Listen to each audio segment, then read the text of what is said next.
నిర్వాహకుల మధ్య గొడవ కాస్త బీహార్లో పెద్ద రచ్చ. ఖాన్సార్ గారు చెప్పిన కుట్ర కథలన్నీ కూడా ఫేక్ అని తేలింది.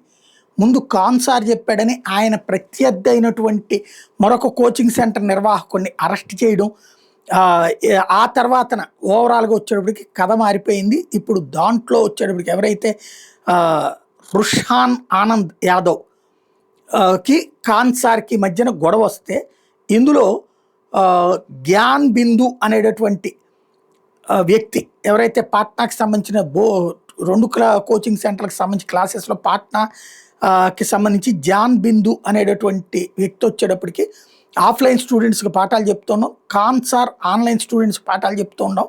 మధ్యన కథ నడిచింది. ఈ ఖాన్సార్ తాజాగా క్లాస్ రూమ్స్కి సంబంధించి చెప్తున్నదంతా అబద్ధం అన్నటువంటి ఒక ప్రచారం తెర మీదకి వచ్చింది.